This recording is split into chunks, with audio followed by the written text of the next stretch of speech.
রাজ্য জুড়েই ঝড় বৃষ্টিপাতের পূর্বাভাস, একাধিক জেলায় জারি হলো আজ হলুদ সতর্কবার্তা। বৈশাখ দহনে পড়ছে বাংলা। বিগত দুদিনে সেভাবে ঝড় বৃষ্টিপাত না হওয়ায় তাপমাত্রা পারদ ঊর্ধ্বমুখী, বেড়েছে ভ্যাপসা অস্বস্তিকর গরম। এই আবহে ফের স্বস্তির বৃষ্টিপাতের পূর্বাভাস দিল আবহাওয়া দপ্তর। আজ রাজ্য জুড়ে ঝড় বৃষ্টিপাতের সম্ভাবনার কথা জানানো হয়েছে। উত্তর থেকে দক্ষিণ একাধিক জেলায় জারি করা হয়েছে হলুদ সতর্কবার্তা। বিগত দুদিনে দক্ষিণবঙ্গের তাপমাত্রা বেশ বেড়েছে। অস্বস্তিকর গরমে কার্যত নাজেহাল দক্ষিণবঙ্গবাসী। সেই গরম থেকে আজ সাময়িক স্বস্তি মিলতে পারে। আজ বাংলা জুড়ে ঝড় বৃষ্টিপাতের তাণ্ডব হতে পারে। সেই সঙ্গে পশ্চিমবঙ্গ, অসম, উড়িষ্যা, কেরল সহ দেশের একাধিক রাজ্যে দমকা ঝোড়ো হওয়া, বজ্রবিদ্যুৎ সহ বৃষ্টিপাতের পূর্বাভাস দিয়েছে আবহাওয়া দপ্তর। জানা যাচ্ছে আজ দক্ষিণবঙ্গের 8 এবং উত্তরের 5 জেলায় হলুদ সতর্কবার্তা রয়েছে।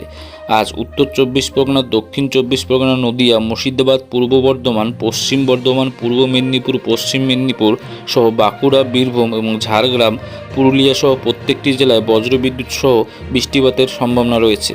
সেই সঙ্গে বইতে পারে দমকা 40 থেকে 50 কিলোমিটার গতিবেগে ঝোড়ো হওয়া। দক্ষিণবঙ্গের জেলাগুলির পাশাপাশি উত্তরের একাধিক জেলাতেও আজ ঝড় বৃষ্টিপাতের পূর্বাভাস মিলেছে আবহাওয়া দপ্তর থেকে।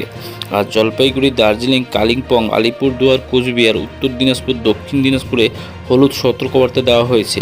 সেখানে বজ্রবিদ্যুৎ সহ বিক্ষিপ্তভাবে বর্ষণ শুরু হতে পারে।